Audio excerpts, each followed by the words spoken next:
Kumusta kayo mga kaibigan? Ako po si William Ordonez, Kumilang Jr., taga Villasis, Pangasinan, isang PWD. At ito po ang ebidensya. Ako po ngayon ay nakaupo sa aking wheelchair. Ako po ay nagkaroon ng brain stroke noong 2018, May 13. Pero dahil po sa biyaya ng Panginoon Diyos, ako po ay nabuhay mula noon hanggang ngayon. Mga kaibigan, ang Diyos po ay mabuti at siya po ay mabuti sa lahat ng panahon.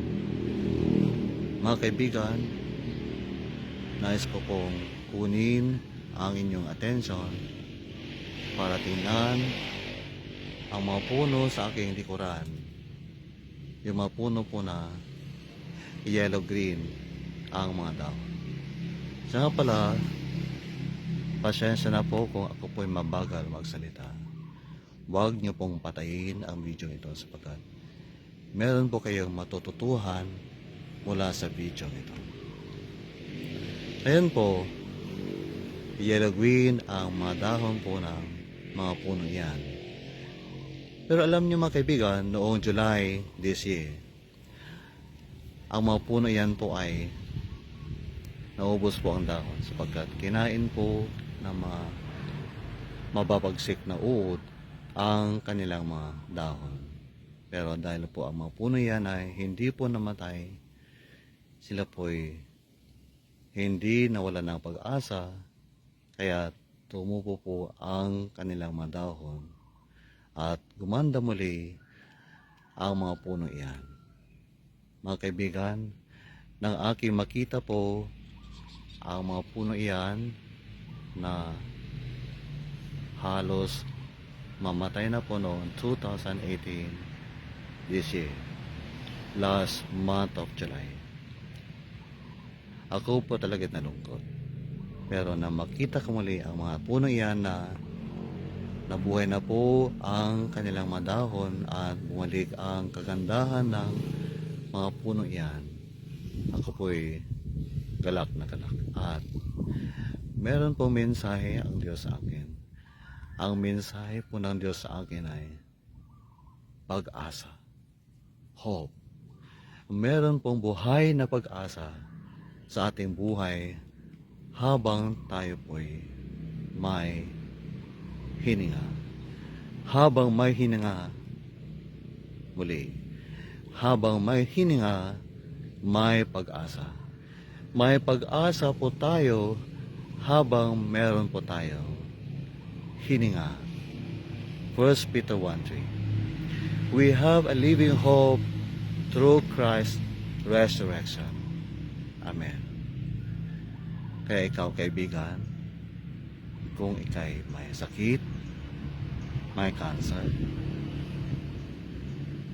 malalang yung sakit at halos ikamatay mo na at gusto mo nang mamatay at naghanap ka ng paraan upang magpakamatay. Aking kaibigan, wag kang magpakamatay. Wag mong naising mamatay sapagkat ika'y buhay ngayon para magkaroon ng pag-asa. Ang pag-asa mo, kaibigan, ay na kay Kristo. Magtiwala ka lang sa Kanya. Gayahin mo ako, kaibigan, na nagtiwala kay Kristo. Tuwing umaga, ako'y nagdadasa sa Kanya at nagsasabing, Panginoon, dahil kay Kristo, ako'y may buhay na pag-asa. Kaya I believe, Lord, na someday ako po'y makalalakad na muli. Ang aking kalusugan po ay mas magiging mabuti po. Salamat po, Panginoon Diyos. I declare that I will be better in health habang may pag-asa po ako. May darating po na magandang buhay po sa akin. Panginoon Diyos, dahil sa Panginoong Hesus. Yan po ang aking pinagdadasal tuwing umaga, na ako po ay mabubuhay ng matagal pa sapagkat meron po akong pag-asang buhay kay Kristo. Kaya muli kaibigan, kung meron kang problema, suliranin, karamdamang mabigat, cancer, hindi cancer pero seryoso, mabigat. Aking kaibigan, huwag kang mawala ng pag-asa. Dahil habang may buhay ka, may hininga ka, meron kang pag-asa, aking kaibigan. Magtiwala ka lang sa Panginoong Hesus. Ako'y nagtiwala sa Panginoong Hesus. Kaya ngayon, ang mga dating abnormal sa aking katawan ay naging normal. Dati po, ang epekto po ng aking brainstroke po ay seizure. Sa loob po ng 4 na buwan, ako po ay nagkaroon ng seizure. No? Subalit ngayon po ay wala na po akong seizure. Ginamot na po ako ng Diyos. Muli, ginamot na po ako ng Panginoong Diyos. Kaya salamat po sa Kanya. Dati po, ako ay may high blood. 140/90 sa loob po ng 5 buwan. Pero ngayon po, ang aking blood pressure po ay 120/70 na. Ang aking blood sugar po ay nasa boundary. Malapit na po magkaroon ng diabetes. Pero ngayon po, ang aking blood sugar po ay nasa below boundary. At ang aking creatinine po ay mataas, na nagsasabing may problema po ang aking kidneys. Ngayon po, ang aking creatinine po ay normal. Ang aking cholesterol po ay normal. Ang aking uric acid po ay normal. Ang aking liver po, SGPT result po ay normal. Kaya wala pa akong sakit sa atay. Ang aking puso po ay normal. Ang aking lungs po, mga baga po ay normal. Maraming salamat po sa Diyos sapagkat maraming na bago po sa aking buhay, dulot po ng pagkilos ng Diyos sa aking buhay dahil sa Kanyang biyaya.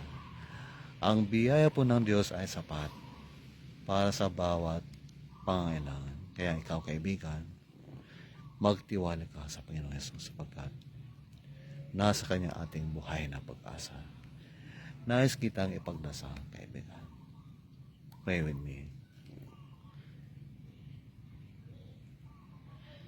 Ama, sa pangalan ni Jesus, ako'y lumalapit sa inyo. Maraming salamat po sapagkat kay Jesus, meron pa akong buhay na pag-asa. At dahil dito, O Diyos, ako po'y naging mas masugpa kaysa kahapon. At naging normal po ang lahat sa aking buhay. Ginamot niyo po ang aking seizure. Naging normal po ang aking creatinine. Normal po ang aking SGPT. Kaya wala po akong sakit sa atay. Wala po akong high blood pressure. Wala po akong diabetes. Wala po akong sakit sa mga baga, puso, cholesterol, at wala na po akong seizure. O Diyos, I pray for this viewer na may pinagdadaan ng karamdaman, sakit na seryoso, problema sa pamilya, problema, Panginoong Diyos, suliranin sa relasyon, problema sa trabaho, problema po sa iglesia, sa community, at kahit anong uri po ng suliranin. O Panginoong Diyos, sa inyo po kami tumitingin sapagkat kay Kristo Jesus, meron po kaming buhay na pag-asa. Ama, aking hiniling po sa inyo na inyo pong pagalingin ang biwa na ito na mayroong pinagdadaan ng karamdaman. Inyo pong hipuin ang kanyang katawan na may sakit. Inyo pong ayusin ang kanyang damages sa kanyang katawan. At inyo po siyang pagalingin ayon po sa inyong kalooban. Inyo pong lutasin ang kanyang suliraning personal, relasyonal, sa pamilya, sa trabaho, sa iglesia, sa community. O Diyos, walang imposible po sa inyo. Kaya sa inyo kami nagtitiwala. I pray, Father, for the members of the family na meron pong abnormal na kalusugan, abnormal na kalagayan. O Panginoong Diyos, kumilos ka po at pagbutihin po ang kalusugan ng bawat anak mo, ng bawat tatay, nanay, lolo, lola, anak. Panginoon, wala pong imposible sa inyo. Alam ko po, Panginoong Diyos, na bawat magulang na nakikitang nahihirapan ang kanyang anak, may karamdaman ang kanyang anak, hindi man anak, kundi mahal sa buhay, kapatid, nanay, tatay, lolo, lola, kaibigan, kamag-anak, at kahit sino man.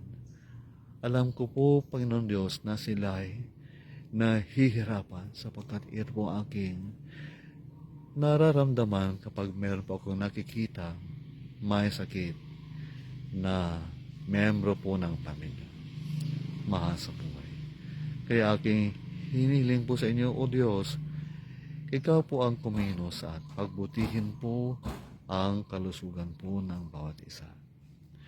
At Panginoon Diyos, kami po'y nagpapakumbaba sa inyong harapan. At kami po'y inyong patawarin sa aming mga pagkukulang at kasalanan. Maraming salamat po sa aming buhay na pag-asa kay Kristo na nagbibigay at magbibigay ng kalakasan sa aming kalooban araw-araw. Magbibigay po ng liwanag sa aming isipan upang kami po'y patuloy na mabuhay na may liwanag sa aming isipan at puso sa buhay na ito. Dahil dito, O Diyos, aking ibinibigay ang lahat ng papuri, pasasalamat, pagsamba at walhati sa pangalan ni Jesus at sa pamamagitan ng Banal na Espiritu. Amen. Magandang umaga po.